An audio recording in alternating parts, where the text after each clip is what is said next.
E havia sangue, havia manchas de sangue por toda parte, tudo estava sujo, com aquele cheiro característico da decomposição humana. Lá o passageiro a espanca lá, abusa dela. As mulheres continuam sendo violentadas e assassinadas em Chimalhuacán. Seus corpos continuam sendo abandonados na rua como se não valessem nada. Quando um cara se aproximou do nada e começou a jogar gás em mim, eu fiquei cega porque nunca tinha sentido os efeitos desse gás. Meus olhos começaram a doer muito, ardia, se eu abria, ardia, se eu fechava, ardia. E isso foi o estopim para que todas as companheiras que estavam lá começassem a ser agredidas. Aí chegou a caminhonete com aqueles policiais encapuzados e com armas longas e, como eu disse, quando eles chegaram, eu pensei, não, agora eles vão matar a gente aqui. No dia 2 de julho de 2017, Diana Velásquez Florencio, natural de Chimalhuacán, que fica no estado do México, foi vítima de feminicídio enquanto estava grávida. Mais de 8 anos após os fatos, sua família continuou exigindo justiça e verdade. Hoje vamos conversar com Lídia Florencio Guerreiro e Laura Velásquez Florencio, mãe e irmã de Diana, que vão compartilhar sua história e a luta que mantiveram para buscar justiça para Diana. Boa tarde, meu nome é Lídia Florencio Guerreiro, sou mãe de Diana Velásquez Florencio, que foi vítima de feminicídio em 2 de julho de 2017 no município de Chimalhuacán, no estado do México. Hoje estou aqui agradecendo por me concederem esta entrevista para continuar divulgando o que aconteceu com Diana. Meu nome é Laura Velásquez Florencio, sou irmã de Diana Velásquez Florencio. Ela foi vítima de feminicídio no município de Chimalhuacán em 2 de julho de 2017. Bem, Diana saiu de casa na madrugada de 2 de julho de 2017. No começo, nós pensamos que ela estava lá fora porque ela tinha o costume de sair para a calçada para falar ao telefone, já que dentro de casa não tinha um bom sinal. Então, ouvimos que ela saiu e eu esperei um momento pensando nisso e depois, bem, eu saí. Eu olhei pela porta da rua e como não havia em nenhum lugar da calçada, entrei e liguei para o telefone dela. Ela demorou muito para me atender, só depois de, não sei, 5 ou 6 ligações ela me atendeu e disse, já estou indo. E eu pensei que sim, que ela realmente ia voltar. Mas os minutos passaram e eu não vi ela voltar. Então saímos para procurá-la. Fomos procurá-la, o pai dela e eu. Caminhamos pelo bairro, ali perto, nos parques que tem por ali, nos terrenos baldios ou pelas ruas. E como não tivemos resposta, voltamos para casa. Nisso, continuei ligando para os telefones dela, porque ela tinha 2 celulares, e liguei para o meu filho, que mora em outro estado. Falei, sabe que sua irmã saiu? Tenta ligar para ela, porque ela não me atende mais. E ele disse, tudo bem, vou ligar para ela agora e depois te conto o que ela me disse. E ele demorou um pouco e depois me ligou de novo e disse, sabe de uma coisa? Não atende. E pelo jeito o telefone dela parece que foi desligado. Então continuamos ligando, o que aconteceu com... Continuamos saindo por ali perto para procurá-la e, bem, não a encontramos. Bem, eu morava com minha irmã na casa dos meus pais. Minha irmã tinha um companheiro, ela ficava com o companheiro dela e às vezes passava alguns dias aqui na casa dos meus pais. Então, nessa ocasião, eu tinha acabado de voltar do trabalho, foi no sábado que cheguei do trabalho, vi ela e acabei dormindo. Ou seja, nesse dia em que ela desapareceu. No domingo 2 de julho de 2017, eu estava dormindo quando minha mãe me avisou que Diana não estava, que ela tinha saído e que já não atendia o telefone nem nada. Então, no domingo, saímos para procurá-la. Bem, as autoridades não nos dão atenção, não registram a denúncia de desaparecimento. Eles dizem que temos que esperar 72 horas, que talvez ela só tenha ido embora com o namorado. Minha filha Laura falou, vamos denunciar o desaparecimento. Fomos até o Ministério Público, que fica a algumas quadras de casa, E então chegamos ao Ministério Público e fomos atendidas por Entendemos que era um representante do Ministério Público e ele nos disse que ela estava desaparecida há pouco tempo. Com certeza ela estava com o namorado, tinha saído para uma festa e, lógico, ele não nos deu atenção. Eu realmente estava muito mal, já estava muito mal aqui, fui chorando e ao ver a atitude dele, voltamos para casa. Naquela época, eu já tinha avisado algumas das minhas irmãs, alguns dos meus familiares, sobre o que estava acontecendo, e eles já estavam ali na esquina da rua nos esperando. Então começamos a procurá-la, fomos ao hospital, depois fomos à delegacia ali perto, procuramos ela em alguns hotéis, percorremos as ruas. Começamos uma busca independente com os familiares da minha mãe, e então nós duas, minha mãe e eu. Então, desde aquele domingo, 2 de julho de 2017, até a quinta-feira, 6 de julho de 2017, passamos todo esse tempo procurando, nos mandavam de lá, do município de Chimalhuacán, da promotoria de lá de Chimalhuacán para a promotoria de Neza, que fica na rua Cabalubaio. Fomos procurar o parceiro dela, mas o parceiro dela morava nos limites de Catepec com Neza Hualcoyotl. Não o encontramos. Quando voltamos já era um pouco tarde, mas tudo nesse intervalo de tempo, ou o dia todo, a família toda ficou ligando para os telefones dela e normalmente já estavam desligados. Quando voltamos para a entrevista, já eram entre 4 e 5 da tarde, ligamos de novo porque passamos o dia todo tentando ligar. Então liguei para um dos telefones dela e começou a chamar. Quando começou a fazer a ligação, o telefone começou a tocar. Eu fiquei muito nervosa e passei o telefone para a Laura, pedi para ela atender, por favor. E hoje, o que a Diana disse? Disse que ela atendeu. Uma mulher disse que tinha comprado esse telefone ao meio-dia em uma feira de São Vicente Chicoloapa, que é o outro município perto de Chimalhuaca. Então, com essa informação, fomos novamente ao município, já eram entre 5 e 6 da tarde. Tivemos uma conversa com o Ministério Público, contamos o que tínhamos passado e ele já abre um registro de desaparecimento, mas infelizmente foi só um papel, porque nunca vimos ações. Ele nos pede uma fotografia e faz um boletim com ela. O rosto de Diana, ele diz que esse boletim vai circular por todo o estado do México e que talvez chegue a outros estados para fazer essa busca imediata. Ele nos dá o boletim, nós imediatamente começamos a tirar cópias para que seja divulgado, para começar a divulgar.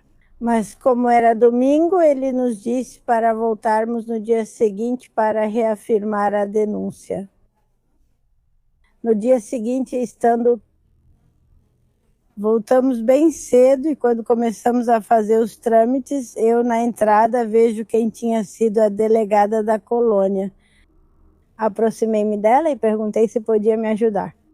Que minha filha estava desaparecida desde domingo de madrugada e que os trâmites ali no MP estavam sendo muito lentos. E ela me disse, sabe de uma coisa? Vá para o EPAVI, lá eles vão procurar sua filha imediatamente. Lá é feita uma busca imediata e quando terminamos de fazer todos os procedimentos ali no Ministério Público, fomos para o EPAVI, que também fica em Chimalhuacán. Chegando lá, conversamos com o pessoal de lá, eles pegaram todos os nossos dados de novo, recolheram o boletim de busca. Eles nos colocaram em uma viatura, nos separaram em 4 ou 5 lugares para colar o boletim. Quem descia para colar os boletins era minha filha. E o pessoal da viatura só tirava foto de como ela estava colando o boletim. E esse foi todo o trabalho que eles fizeram. Não vimos mais ações por parte de UEPAV.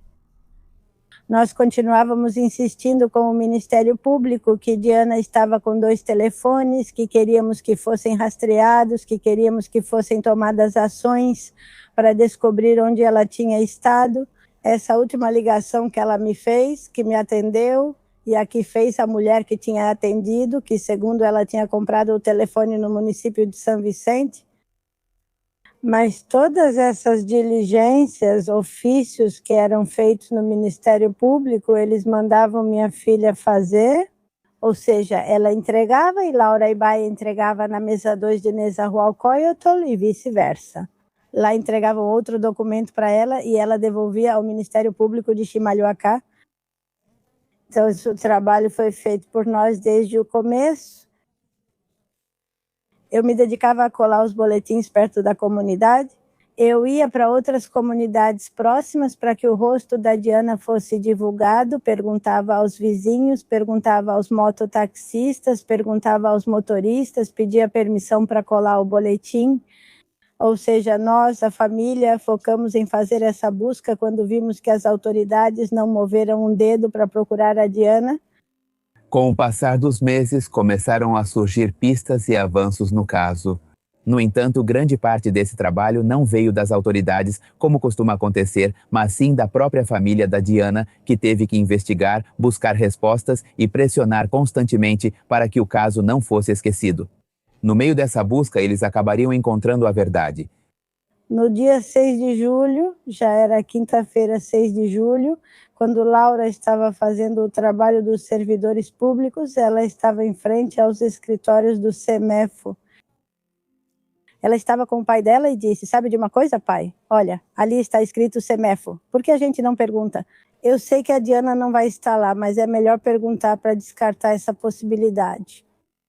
Ali em Caballo-Valo ficam os escritórios da promotoria de Nezahualcóyotl, mas também está o Instituto Médico Legal. Já tinha visto isso antes, porque nos mandavam para lá. Então, nesse dia, quinta-feira, dia 6, tivemos que ir para a Neza. Eu falei para o meu pai que a gente devia passar lá para perguntar, só para descartar. Então, a gente passou lá. As duas funcionárias que estavam trabalhando lá estavam muito ocupadas. Então, tivemos que esperar um bom tempo. E quando já desocuparam, nos levaram para um cubículo de vidro, onde tinha um computador. E aí, no monitor, me disseram que sim, que aparentemente tinham alguém que correspondia às características que eu estava descrevendo, que parecia ser de Chimalhuacán. Já me chamaram. Aí no monitor me mostraram uma foto só do rosto da minha irmã. Ali eu ainda conseguia ver. A foto era tirada de muito perto. Então dava para ver o rosto dela. Quase não dava para ver o cabelo. E dava para ver a pintinha dela. Meu pai dizia que não, que ela estava muito inchada, que não parecia a Diana. Então nos disseram que iam nos levar até onde estavam os corpos. Mas que só meu pai ia entrar. E eu disse que não, que eu queria entrar também. Porque se meu pai dissesse que não era ela e não a reconhecesse, eu queria ver. Então, antes de entrar, eles nos entregaram os papéis de onde a encontraram e as roupas que ela estava usando. Então, mesmo que eu não a tenha visto, eu sabia como ela tinha saído, porque eu conhecia as roupas dela. Minha mãe já tinha ouvido que minha mãe realmente viu como ela saiu. E então, quando comecei a ler o que dizia, o short dela, que ela estava usando um short azul e tudo, foi aí que comecei. Como que comecei a perceber o que estava acontecendo? Que sim, era a Diana, que sim, era minha irmã, que eles estavam com ela. E depois nos fizeram entrar. Primeiro tinha como um quarto onde estava um médico que atendia naquele turno. E ele disse que ia nos chamar. Passamos por um corredor muito estreito. E depois já se abria um quarto grande, onde tinham vários corpos jogados no chão, totalmente descobertos. Bom, obviamente todos os líquidos que saem quando já não estamos vivos, pois estavam no chão. E tinha sangue, tinha manchas de sangue por toda parte. Tudo estava sujo, aquele cheiro característico da decomposição humana. e ele chegou até o corpo da minha irmã e apontou para ela com o pé. O sol batia muito, muito direto na Diana, porque tinha uma cortina, tipo aquelas de loja, bem na frente dela, e os raios de sol batiam diretamente onde ela estava. Isso fez com que a decomposição dela fosse mais rápida, né? Então, quando chegamos até ela, o médico me aponta para ela com o pé. Eu realmente fiquei surpresa, porque eu nunca tinha visto um corpo nem nada assim. Nunca alguém próximo da família tinha morrido. Então, para mim, foi realmente um choque muito grande. Eu também não soube como reagir. A Diana estava em cima dos sacos pretos onde guardam os corpos, e ela não estava totalmente envolvida no saco. Só que apenas o cabelo dela estava dentro desse saco. Então eu lembro que pedi ao médico para me mostrar o cabelo dela. Ele tirou com uma pinça. E sim, ela tinha muitas trancinhas. Ela sempre fazia muitas trancinhas no cabelo. Depois ele disse: "Vocês podem vê-la?" E com a mesma pinça ele abriu a boca dela para que víssemos os dentes. E só me lembro que eu olhei para os pés dela, e nos pés dela estava a roupa com a qual ela foi assassinada. E estava ali nos pés. E os sapatos dela, vi como se tivessem dobrado o corpo dela e estava ali ao lado. E então depois percebi que nunca analisaram, quer dizer, a roupa dela ficou ali, que se contaminasse com outras coisas dali. Atualmente, a roupa dela, a promotoria não nos deu nenhuma resposta sobre onde está. A roupa continua desaparecida. A roupa nos ajudaria para termos alguma evidência, né, dos agressores.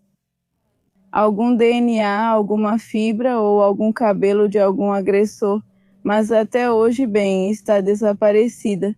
Ou seja, ninguém fez uma cadeia de custódia da roupa, e foi feita depois não lembro em que ano, foi feita uma exumação para saber isso, o que tinha acontecido com a roupa, porque a promotoria tinha nos dito que a roupa tinha ido junto no caixão, não é? E então foi feita uma exumação e a roupa não estava lá. E no caso de Diana, nós tivemos contato com mais familiares, mas percebi que foi um dos casos em que foram feitas 2 exumações. E acho que isso aconteceu por toda a deficiência da promotoria, né? Da Promotoria de Crimes Relacionados à Violência de Gênero e da Procuradoria Geral, né? Porque não está capacitada para lidar com casos de feminicídio nem homicídio, ou são muito incompetentes. E também que, em parte, muitos funcionários não ligam para o seu trabalho, né? Eles não querem fazer direito. No fim, elas têm apoio do Estado, que sempre protegeu os servidores públicos, mesmo quando fazem um mau trabalho. Dianita, já fazia 5 dias que ela estava nesse lugar. Ela não estava em uma maca, não havia refrigeradores. Ela estava jogada no chão, como se fosse um objeto. Havia mais corpos. O lugar estava sujo, estava muito contaminado por tudo o que tinha a ver com corpos em avançado estado de decomposição. Para Laura foi um momento terrível demais. Eles passaram pelo Ministério Público, fizeram eles assinarem um termo de responsabilidade, onde dizia que entregavam a irmã dela em uma maca, que tinham dado assessoria jurídica, que um advogado esteve com ela apoiando-a, quando isso não era verdade. Laurita, então ela recusou, disse que não. Ela disse que não assinaria mais, pois não era verdade. Então o Ministério Público a ameaçou, disseram a ela: se não assinar, não entrega o corpo da sua irmã. Quando disseram isso para Laurita, ela sentiu muito medo, pois pensou: já encontrei minha irmã, só quero levá-la para lá, que me entreguem ela para que eu possa sepultá-la. Mas ao dizerem isso, ela sentiu muito medo. E ao perceber que era mentira, ela teve que assinar. Entregam o corpo da irmã dela nessas condições. Ela é sepultada porque as próprias autoridades nos disseram que não podíamos velá-la. Que já não podíamos, pelo estado em que o corpinho dela se encontrava, já não podíamos velá-la, que a sepultássemos imediatamente. Ela é sepultada na sexta-feira, 7 de julho. No sábado, 8 de julho, nós voltamos ao Ministério Público para perguntar o que iria acontecer. Eu voltei, encontrei o Ministério Público que havia registrado a denúncia de desaparecimento. Eu perguntei por que eles nunca nos notificaram que a Dianita já estava no CEMEFO. Ele se isentou de toda a responsabilidade, disse que não tinha conhecimento. Eu perguntei o que iria acontecer depois, quem iria investigar quem tinha feito mal a Diana. Ele me disse, nós aqui já não vamos fazer absolutamente nada. Agora você tem que ir para a Rua 7, onde fica a promotoria de homicídios. Imediatamente nós fomos, meu marido e eu, para esse lugar. Chegamos e conversamos com a diretora de lá. Explicamos para ela o que tinha acontecido, porque estávamos lá, que tínhamos sido enviados pelo Ministério Público de Chimalhuacán. Contamos para ela sobre a minha filha e ela nos explicou que não. Eu não posso atender vocês porque o que aconteceu com a sua filha se trata de um feminicídio. Ali foi a primeira servidora pública, ou a única, que eu senti que teve um pouco de empatia com a gente, porque ela disse... O que era um feminicídio? Mais ou menos ela explicou para a gente que ela tinha sido morta simplesmente por ser mulher. E que ela se... Eu aqui só vejo homicídios quando é assassinado um homem ou até crianças, mas mulheres não. Existe uma promotoria especial onde vocês devem ir, mas antes eu vou ajudar vocês. Ela começou a discar números. Ela nos disse que o inquérito da Diana estava lá, exatamente ali no município de Chimalhuacán, na mesa 2. A partir daí começamos a ter contato com uma agente do Ministério Público. Era uma mulher que era responsável, que tinha o processo. Da mesma forma, a promotora pública era muito autoritária, nunca nos explicou, nunca nos disse nada o que seria feito. Ela voltou a fazer o que já tinham feito com a gente desde o começo, fazer ofícios. Como, bom, lógico, né, a gente já sabia em que lugar ela tinha sido deixada. Ela começou a nos dar ofícios para que pedíssemos imagens das câmeras ali por perto. Esse trabalho foi feito de novo pela Laura. Então ela pediu as imagens das câmeras.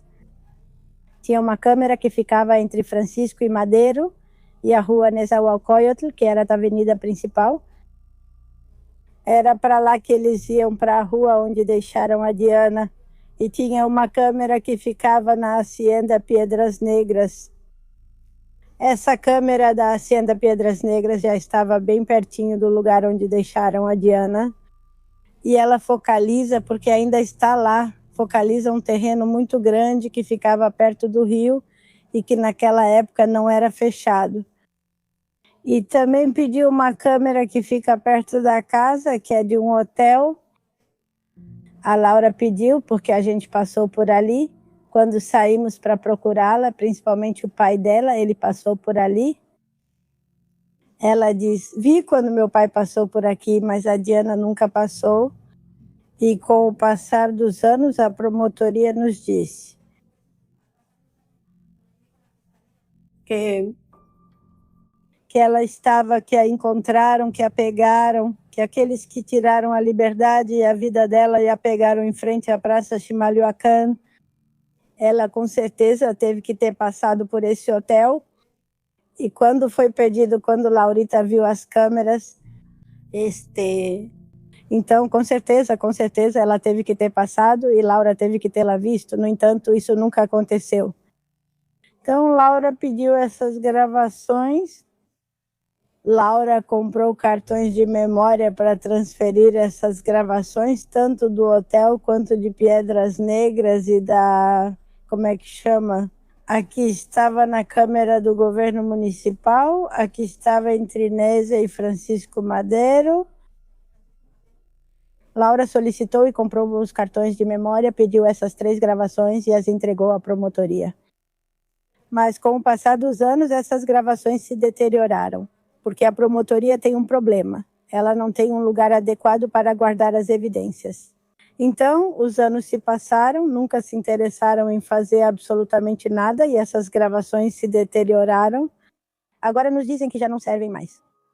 O que nós pedimos foi, bom, no final a pasta ficou alguns dias lá, onde pedimos o máximo possível das gravações.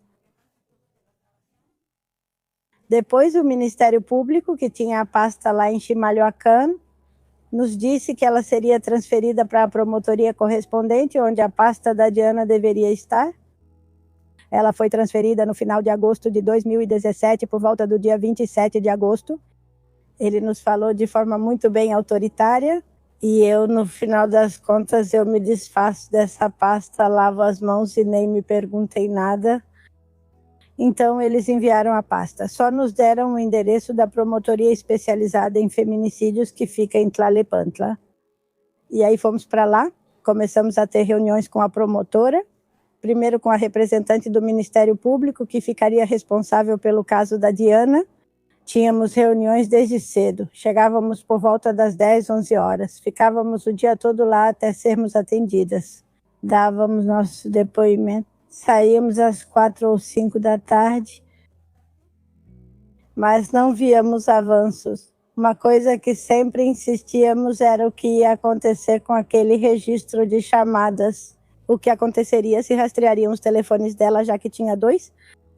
O que ia acontecer se iam fazer uma busca, uma investigação de campo? Pelo que eu investiguei, a versão que a promotoria dá não coincide. Quer dizer, eu vi gravações do lugar onde dizem que o fato aconteceu e, bem, nunca aconteceu. Quer dizer, Diana já estava sendo levada em um veículo. Tiveram que levá-la em um veículo porque nas gravações que eu vi, Diana já não passou por ali. Deve ter sido muito perto da casa. E teve que ser alguém que tinha conexões com os policiais, com o Estado, né? Que gozava dessa impunidade e sabia perfeitamente que nada ia acontecer com ele.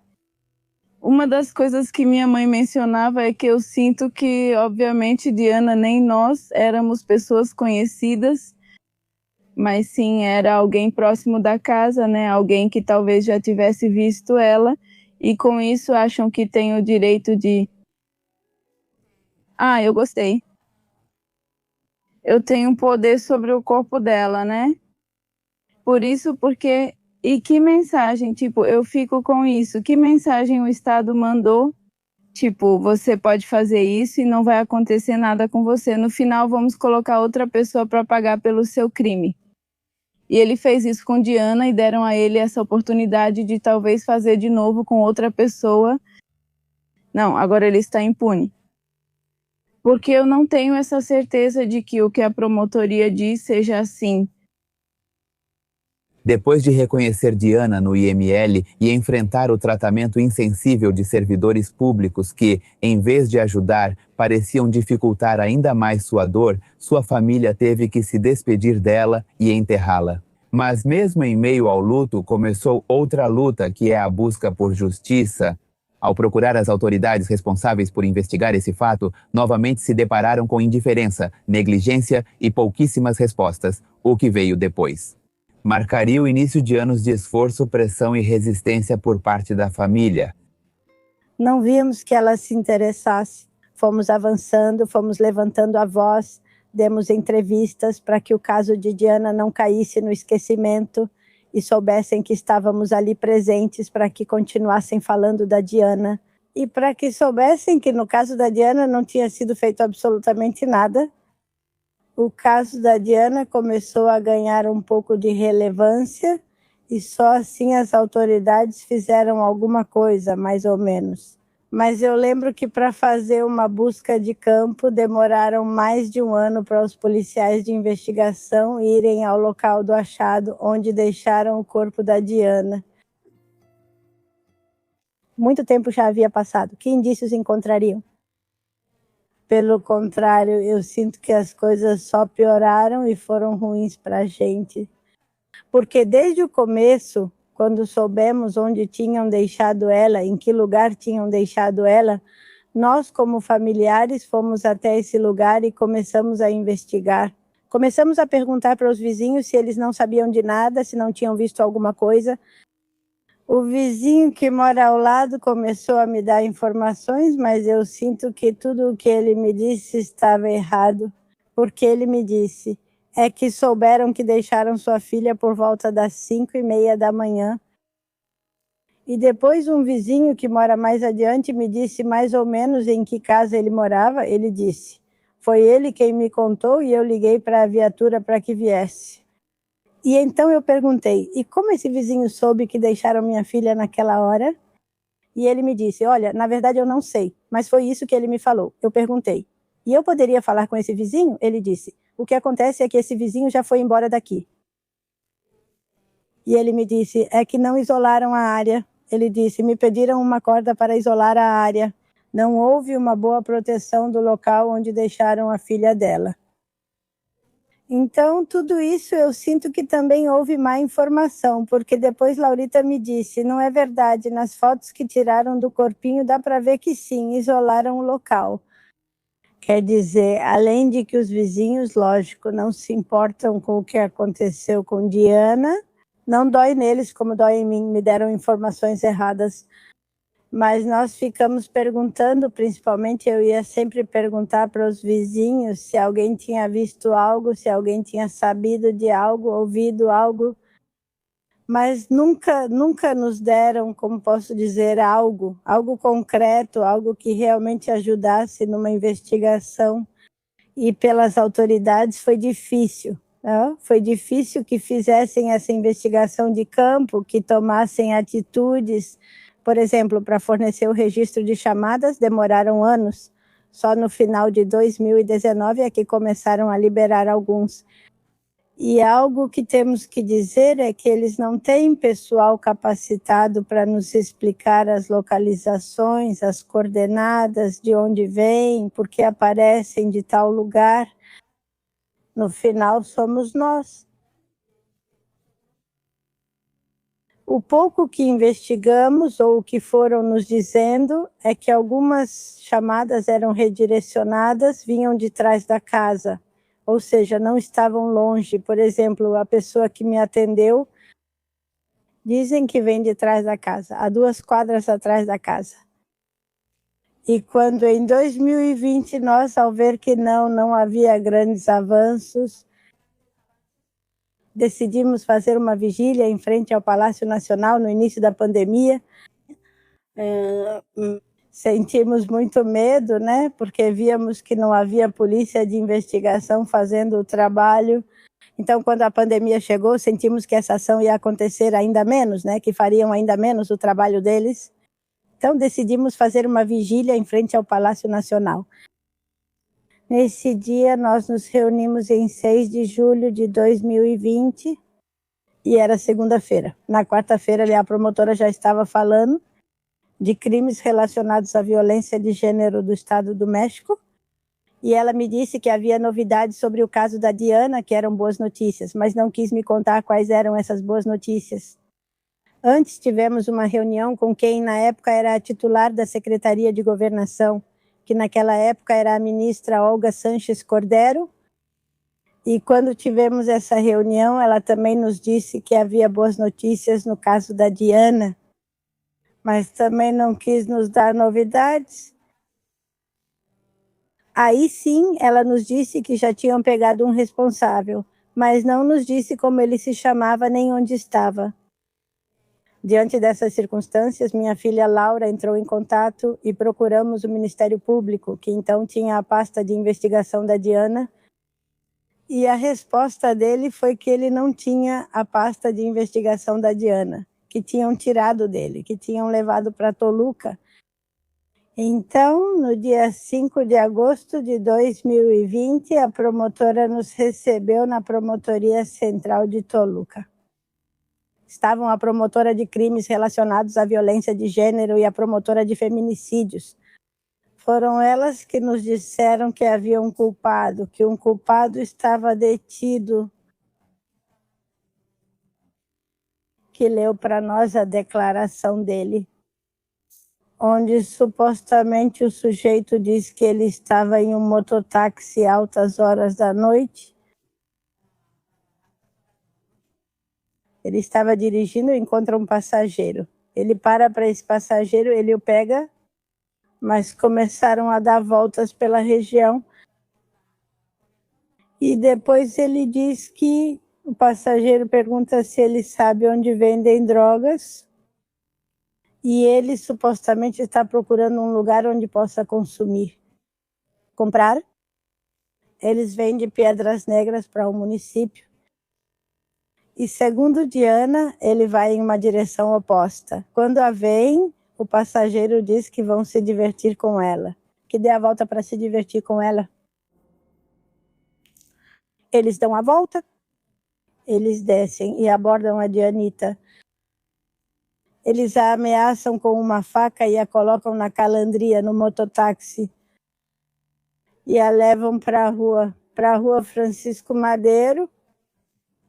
E nesse terreno, um terreno muito grande, baldio, que fica em frente à Hacienda Pedras Negras, dizem que ali a tiram do carro, ali a espancam, ali abusam dela, o que era o passageiro.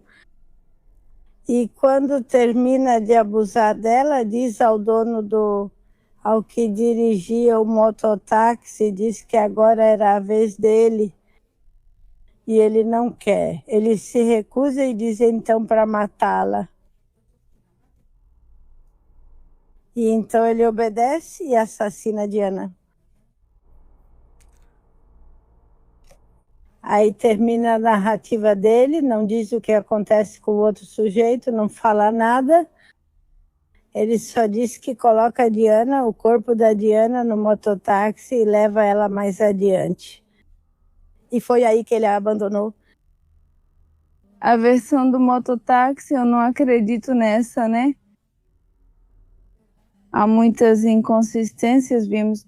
De tudo o que vivemos foi como... Ou pelo menos eu, pelo que investiguei, foi que não. Ou seja, eu não acredito nisso. E em uma ocasião, minha mãe disse diretamente à promotora que não acreditávamos. E a promotora, muito brava e indignada, disse que agora não fabricava culpados, né? Mas no estado do México, de quantos casos ninguém fica sabendo, né? De que não são realmente os que estão na cadeia. E por isso, quer dizer, infelizmente o Estado já não pode dar justiça para a Diana. Quer dizer, o único que podem fazer é punir os servidores públicos e nós buscarmos uma justiça social, ou seja, contar a história da Diana e fazer com que as pessoas conheçam. Mas eu sinto que a essa altura o Estado não reconheceria isso, né? Quer dizer, não diria assim, eu errei e não poderia dizer isso. Então, para a gente fica tudo, não fica claro nada. Porque diz Laura, no ano em que isso aconteceu, que eu pedi as gravações, eu vi essas gravações da Fazenda, Pedras Negras, e vi na frente como nunca acontecia absolutamente nada, né? Desde as 11 da noite, quando começaram as gravações, até o dia seguinte, quando já amanheceu, ela diz: só quando começam a passar as viaturas, eu acho que já tinham conhecimento do corpo de Diana. Dá para ver que passam viaturas, mas nunca se vê o que esse sujeito declarou, que foi ali que os fatos aconteceram. Então, infelizmente, como em muitos casos, há muitos erros, muita negligência, muita, sim, inconsistência.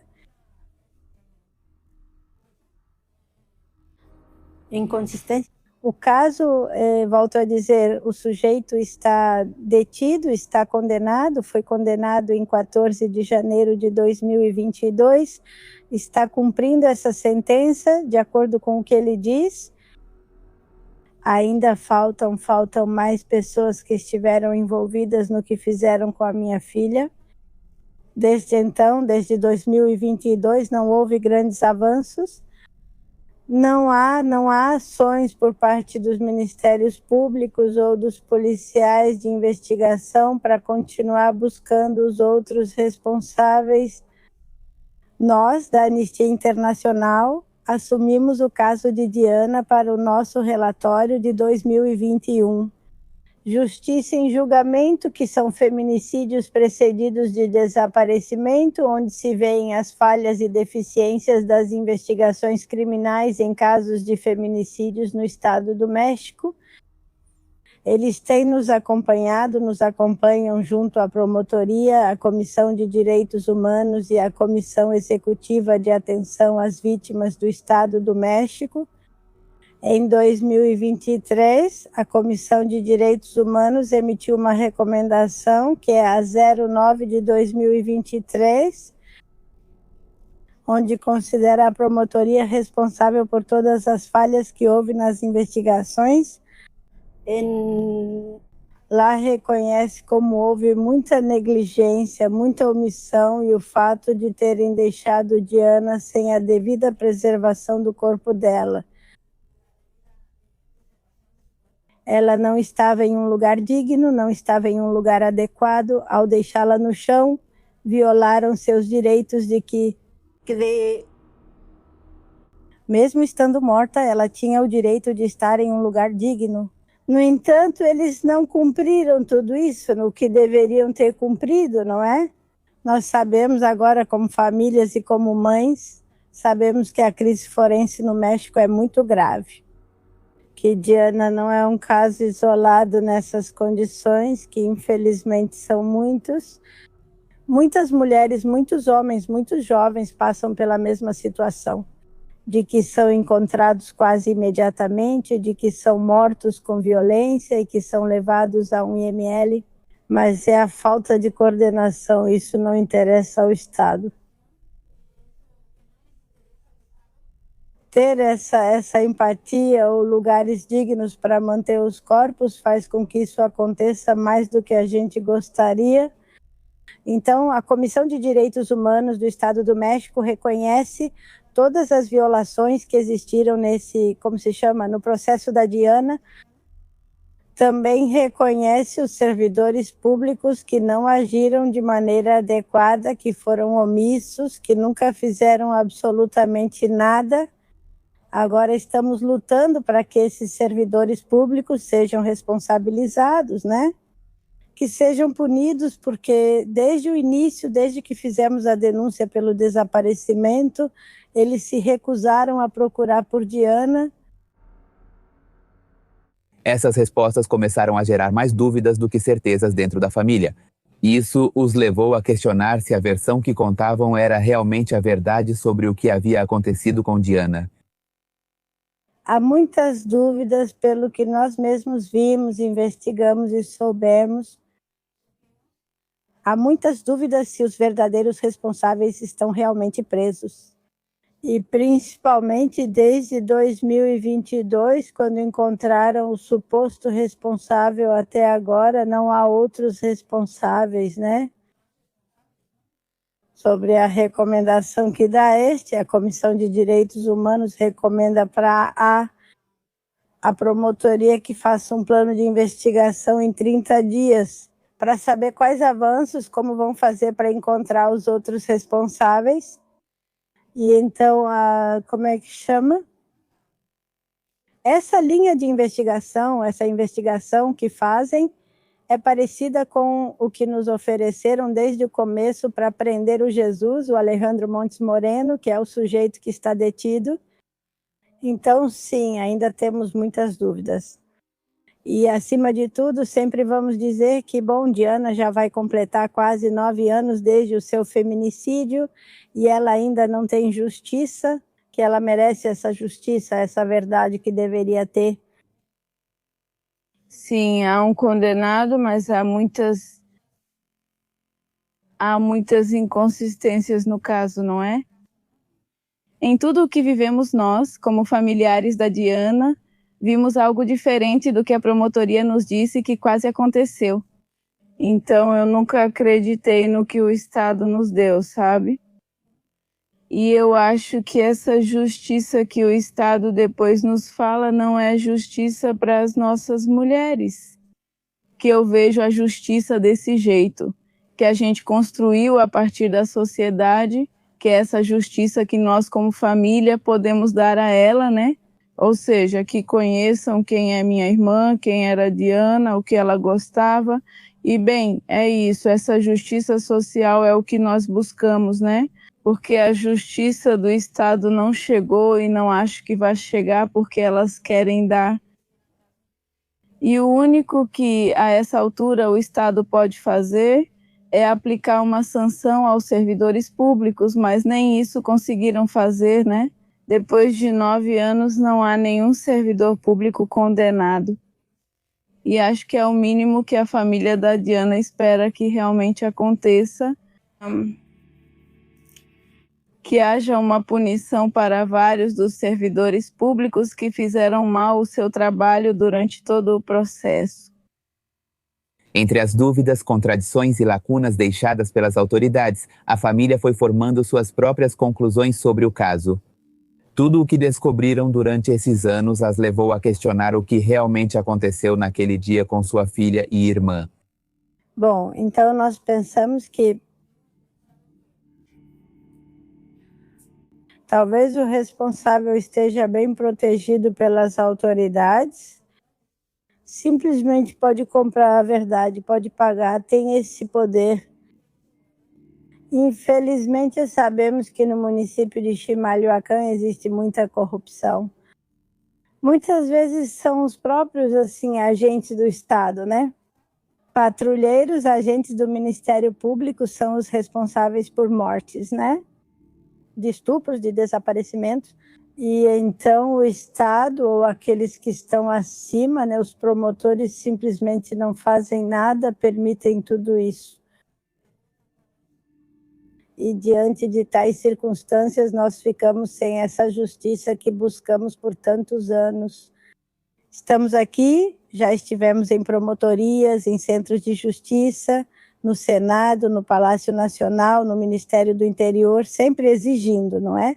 Sempre falando da Diana, sempre mencionando a Diana, sempre exigindo de todas essas instituições que façam seu trabalho, que queremos essa verdade que foi negada a ela, que queremos saber o que realmente aconteceu com a Diana, que vamos resistir e que vamos continuar lutando. Algo que nós sempre vamos dizer, não vamos perdoar o que aconteceu com a Diana, vamos continuar mencionando a Diana. Acho que é importante continuar mencionando as mulheres que não tiveram justiça, porque isso continua acontecendo. Isso continua acontecendo. Depois da Diana, as mulheres continuam sendo violentadas e assassinadas em Chimalhuacán. Seus corpos continuam sendo abandonados na rua, como se não valessem nada. Essa mensagem foi clara para eles, para essa mão que não para, essa mão feminicida que não se detém. Eles continuam tendo o controle sobre nossas vidas. Infelizmente, nós, nesses municípios de morte e terror, não sobrevivemos a toda essa violência. Eles sabem que têm o controle, que podem matar, porque têm esse poder, porque sabem que nada vai acontecer. E o caso de Diana, sabemos que não é o único. Existem muitas mulheres às quais o Estado deve essa justiça que não foi concedida. As incógnitas em torno do caso também levantaram novas perguntas sobre a pessoa responsável pelo feminicídio. Entre todas elas, a seguinte: se quem tirou a vida de Diana tinha algum tipo de relação ou proximidade com ela. Não. Nós definitivamente acreditamos que pode ter sido um vizinho. Mas relação não. Que ele a tenha conhecido, que a tenha visto, talvez sim, mas não acredito.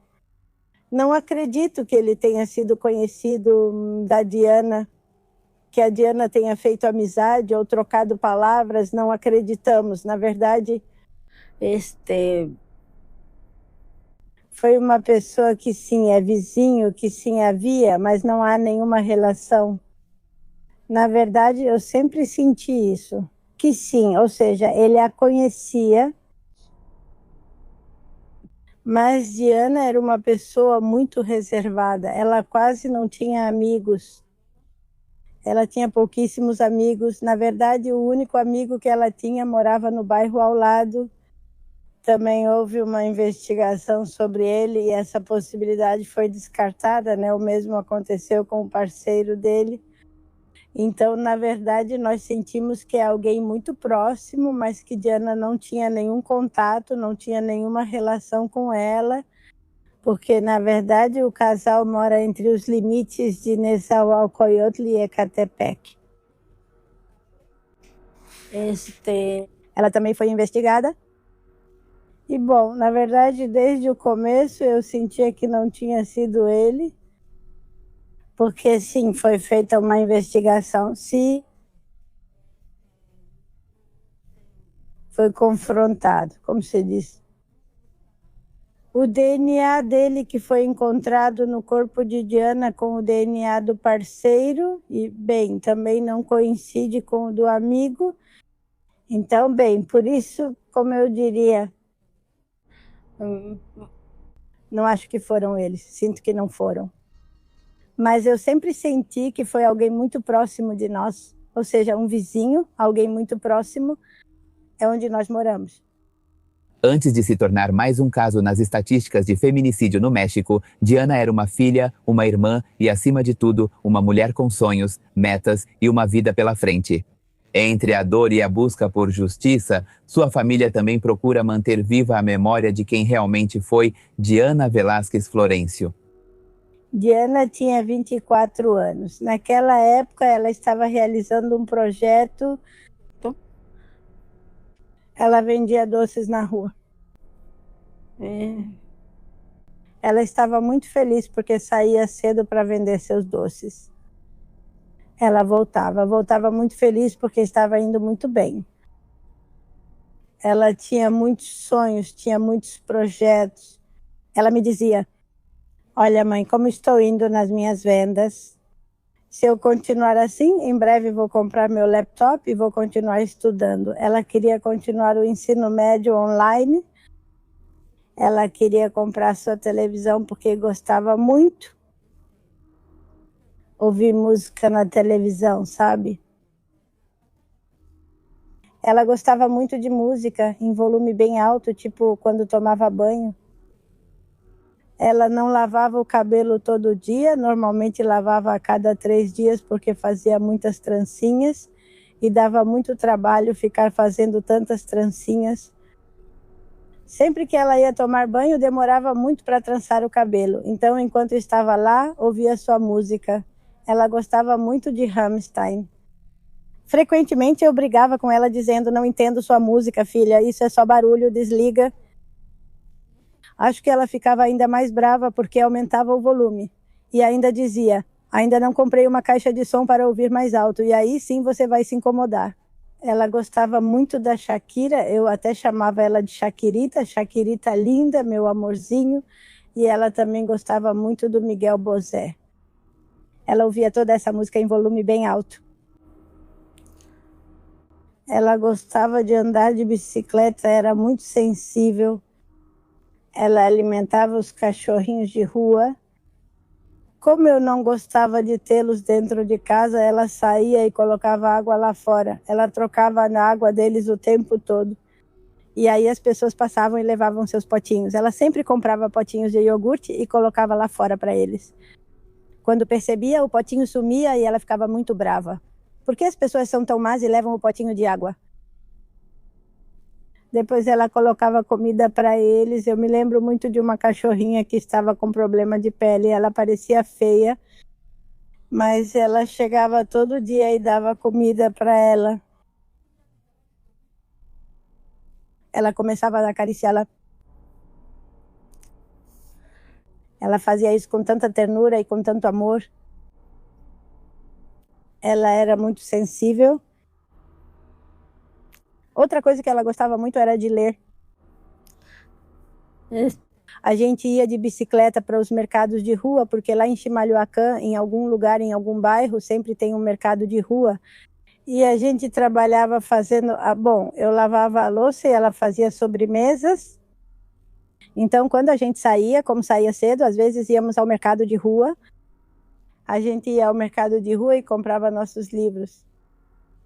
Ela gostava muito da cultura grega. E ela estava sempre procurando livros que falassem sobre isso. Ela gostava muito de ir a shows.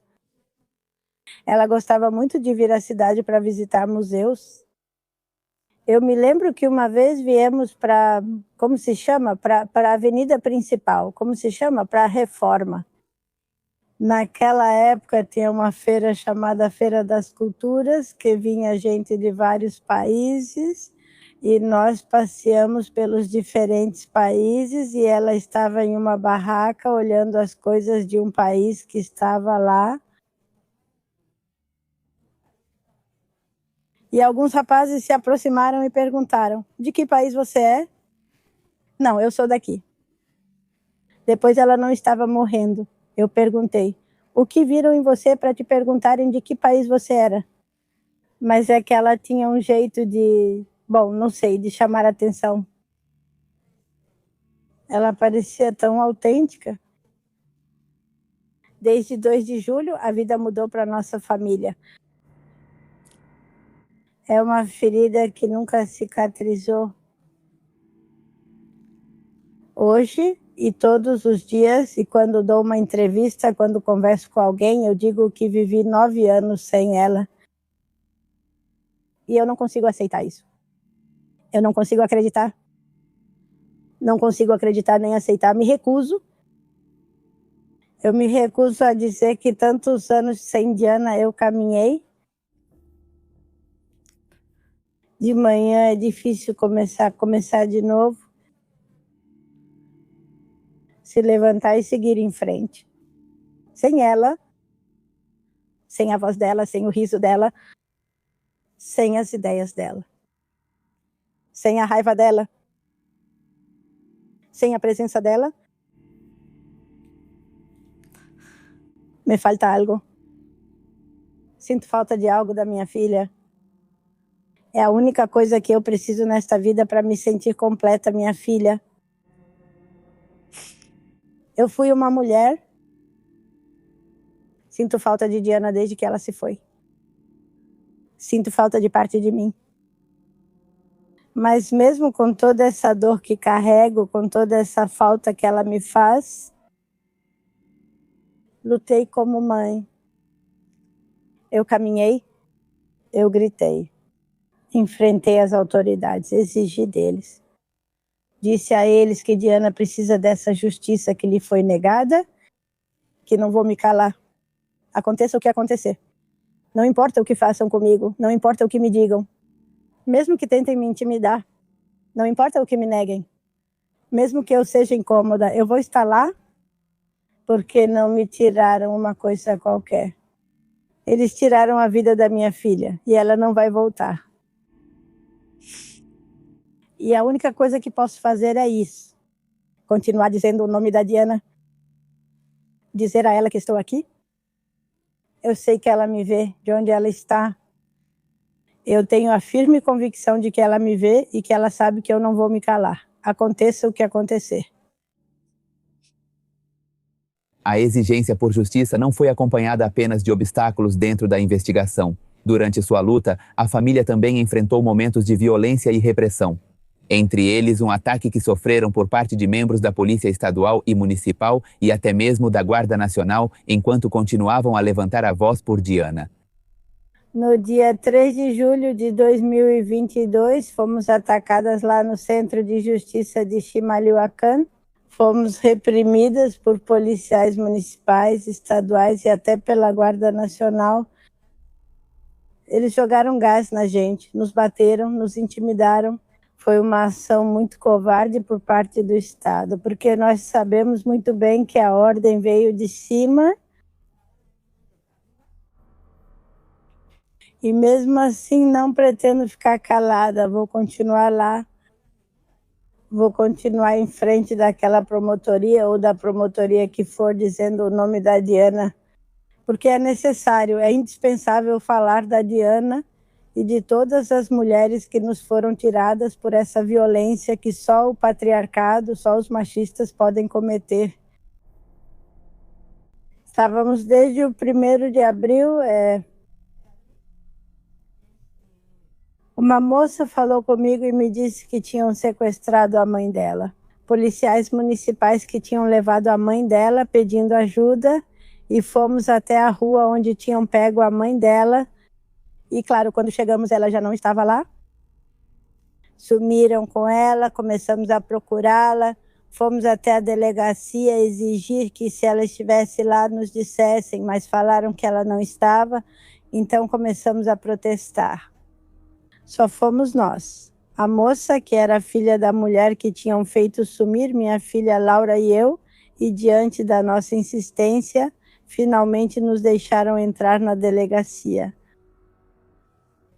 E lá estava a mulher, policiais municipais e também de trânsito tinham privado ela de sua liberdade. Por algumas horas eles a espancaram, quase a mataram, a jogaram da viatura, bateram nela, a arrastaram. Mas já tinham lá na delegacia, pegaram o depoimento dela e depois nos levaram para que reconhecêssemos as agressoras. Tinham sido uns 4 policiais, um comandante, ela reconheceu, mas disse, ainda falta o comandante. Nos levaram ao Centro de Justiça de Chimalhuacán para que ela desse seu depoimento, mas ela não queria terminar de dar seu depoimento ou assinar esse depoimento, porque não apresentavam o homem, ou seja, esse comandante. Então ficamos lá apoiando ela até que apresentassem o sujeito, e como não apresentaram, ficamos em vigília. Estivemos lá desde o dia 1º, estivemos no sábado, que foi dia 2, chegaram mais companheiras, chegaram mais coletivos para nos apoiar. Chegou a senhora Irínia, que é a outra mãe de vítima de feminicídio. Estávamos a família da senhora Irínia e nós, que éramos da família da Diana. Isso já foi de madrugada, quando chegou a promotora de crimes relacionados à violência de gênero. Ela disse que ia apoiar, entrou para falar com a promotora regional, que estava dentro da promotoria, mas não demorou nem 5 minutos quando vimos. Ela saiu e eu quis ir atrás dela para saber o que estava acontecendo, porque ela saiu tão rápido e eu nem consegui alcançá-la. Acho que eu estava a uns 5 metros quando um cara apareceu do nada e começou a me borrifar. O gás me deixou cega porque eu nunca tinha sentido os efeitos desse gás. Meus olhos começaram a arder muito, ardia se eu abria, ardia se eu fechava. E esse foi o estopim para que todas as companheiras que estavam lá começassem a ser agredidas. Como havia barracas, começaram a destruí-las. Nós tínhamos levado uma caixa de som, eles jogaram no chão, destruíram, levamos megafones e também começaram a bater na minha filha, no meu marido que estava conosco, e nas outras companheiras quase mataram. Elas ficaram com ferimentos na cabeça, quebraram os ossos delas e, além de nos baterem, passavam o tempo todo e nos jogavam gás. E chegou um momento em que estávamos ali na avenida e, de repente, chegou uma caminhonete rápido, desceram pessoas encapuzadas com armas longas, não sei, uns 10 ou 12 policiais. E aí, quando vimos que isso aconteceu, pensamos, aqui eles vão matar a gente, porque já era tipo entre 2 e 3 da manhã. Foi uma repressão extremamente brutal. Porque eles bateram, destruíram o que a gente tinha lá, jogaram gás várias vezes, aí chegou a caminhonete com aqueles policiais encapuzados e com armas longas. E como eu disse, quando eles chegaram, eu pensei, não, agora eles vão matar a gente. Nós começamos a nos juntar entre as mulheres, não éramos nem 20 mulheres, e os policiais eram muitos. Eram muitos, mais de 100, 200, então alguns vieram nos apoiar, chegaram homens de Não sei, eles se aproximaram e começaram a nos dizer para nos juntarmos, para nos encolhermos e para nos separarmos. Já quando as coisas foram se acalmando, algumas pessoas, eu acho que viram a situação, começaram a tirar as mulheres dali, porque quase todas, ou melhor, todas não eram dali, do município. As únicas que ficamos fomos nós, a família da Diana, e a dona Irine foi retirada, né? Assim como as outras coletivas também. Levaram-nas em carros e as levaram embora. Disseram que elas iam ficar protegidas em lugares diferentes, em estados diferentes, mas nós meio que não tivemos essa proteção, tivemos que ir para casa, que fica bem perto do centro de justiça. Ao irmos caminhando para lá, estávamos com muito medo, porque pensamos que com certeza agora, quando formos caminhando para casa, o mais provável é que vão nos matar, ou chegando em casa, do mesmo jeito vão nos matar, lá chegando. Isso não aconteceu, felizmente, mas sentimos um medo terrível. Com essa ação que sofremos, com essa repressão, chegamos ao mecanismo de proteção jornalistas e defensoras de direitos humanos. Mas sim, infelizmente nós sabemos que as autoridades, um promotor pode dar a ordem para nos reprimir e não acontece absolutamente nada, porque isso já faz 4 anos que aconteceu e ninguém foi responsabilizado. Não há justiça, as violações dos nossos direitos vão se acumulando e nós não temos acesso à verdade e à justiça. A dor, a pressão e tudo o que tiveram que enfrentar durante essa luta deixaram sequelas profundas na vida da família. No meio dessa batalha por justiça, perguntamos como eles estão atualmente de saúde e como tudo o que viveram os afetou física e emocionalmente. Como tudo isso cobrou um preço de vocês? Infelizmente, muito mal. Nos primeiros anos, nós seguimos, como posso dizer, sempre pensando em fazer, em ir, em bater nas portas, em buscar essa justiça que sempre nos é negada. Ir a uma promotoria, chegar desde cedo, sair só à noite, o dia todo sem comer, o dia todo sem beber água, sem ir ao banheiro. Tudo isso, com o passar dos anos, vai repercutindo no nosso corpo. Já nesses anos, se já pegou, já tem doenças demais, já vão aparecendo, agora tem alguém com colite, gastrite, muitos problemas, ou seja, já é algo que... Entende? Porque são quase 9 anos que temos lutado incansavelmente, que temos caminhado, que temos feito muitas coisas para principalmente para que Diana tenha justiça, mas também para que tenha essa justiça social, para que seja conhecida, para que as pessoas saibam o que aconteceu com ela, que saibam que, pois se ela não está aqui, não é por decisão dela, e sim por essa mão feminicida que tira vidas mais de 11 vezes por dia. E que não existem protocolos nem leis que possam detê-la. Apesar de nós sabermos que o México tem muitas leis que deveriam ser aplicadas em todas essas mortes violentas, mas não é assim que acontece. Os ministérios públicos simplesmente não as levam em consideração, se as conhecem, jogam no lixo, são letra morta para eles.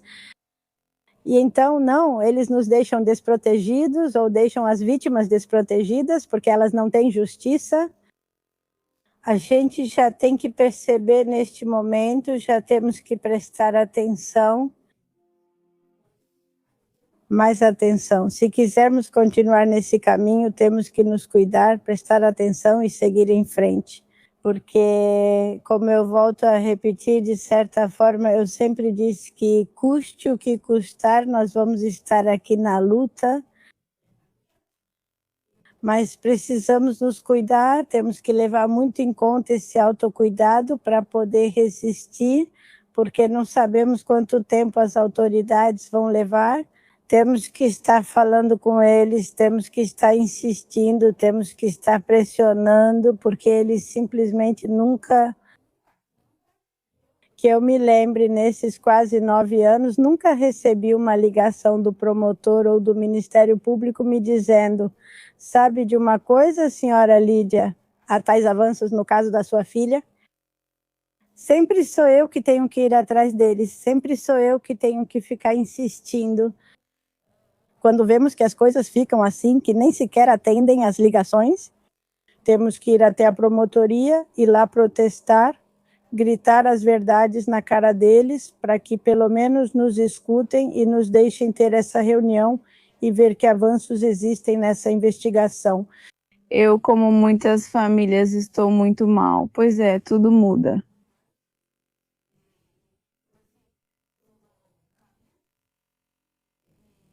Algo que talvez fosse a vida cotidiana, simplesmente sair, agora já não dá mais, né?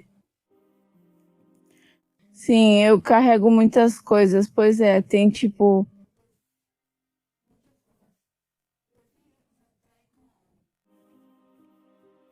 físico, psiquiátrico, mental, e por isso mesmo que você queira se tratar de uma vez e dizer que já passou, que te deem remédio, no final você pode parar por um tempo e voltar depois. E fica assim porque é uma situação em que às vezes você quer ficar estável e às vezes, bem, não te ajudam. Quer dizer, a vida mudou completamente. E eu sei que é algo que as promotorias não vão entender, mas muitas autoridades também não enxergam isso.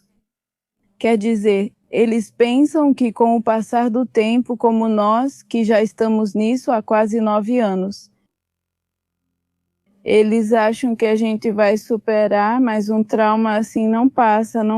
Podem haver dias em que você se sente melhor e diz: hoje estou com vontade de sair, de trabalhar e fazer coisas. Mas tem dias que não, tem dias que simplesmente você fica para baixo e não consegue. E sim, é muito difícil e afeta tudo, toda a sua vida, todos os seus relacionamentos, a vida totalmente do jeito que você vive, né?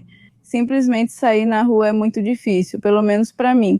Tem sido assim, quer dizer, o que aconteceu com a minha irmã me trouxe muitos traumas e medos, porque algo que antes eu podia fazer normalmente, como sair, agora eu não consigo mais fazer. Quer dizer, existe esse medo de estar na rua e não saber o que pode acontecer com você.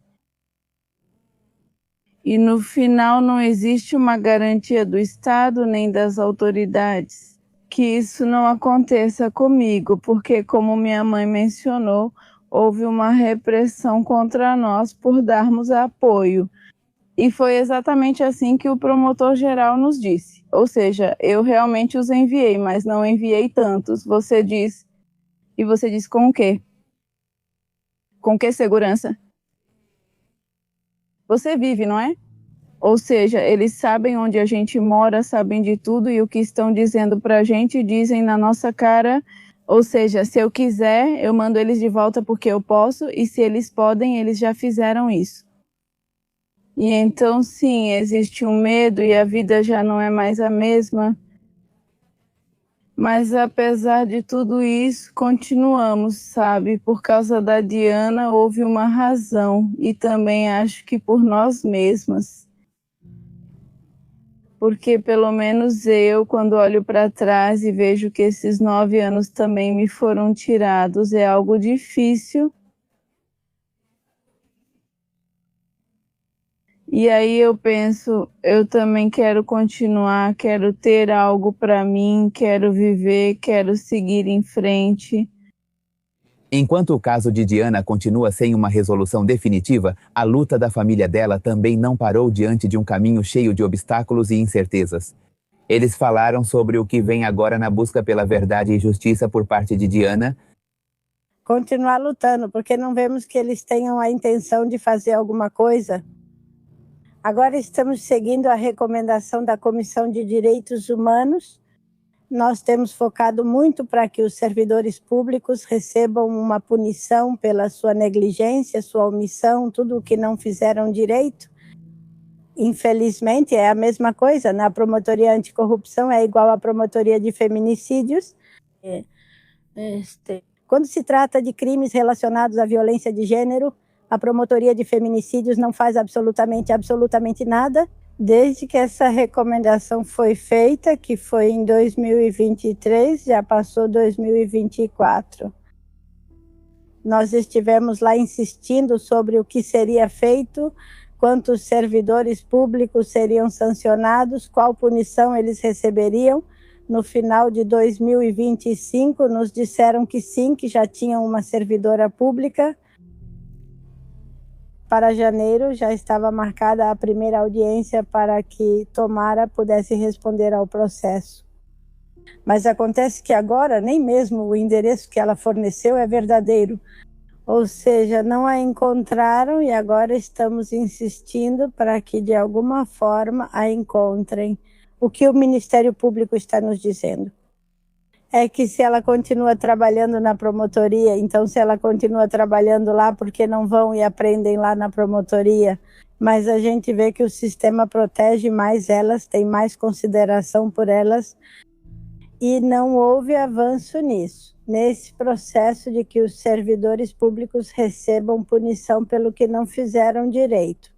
Que levantemos a voz contra qualquer violência que vivamos, que é bom falar que no começo dá medo, mas depois esse medo se transforma em outra coisa e podemos continuar. E é melhor estarmos juntas muitas vezes, tipo, nós já estivemos só minha mãe e eu, mas ainda assim somos duas, ou seja, não estamos sozinhas. E todas as companheiras que estiveram nesse caminho, acho que nos deram seu tempo, né? Uma parte delas. E isso nos tornou mais fortes para continuar. Porque eu acho que se ninguém tivesse estado com a gente, tipo, a gente não teria subido. Não teríamos conseguido continuar nisso. Bom, agora tem um boletim de recompensa de R$500 mil para quem tiver informações sobre quem assassinou minha irmã possa fornecer, e esse boletim está aí.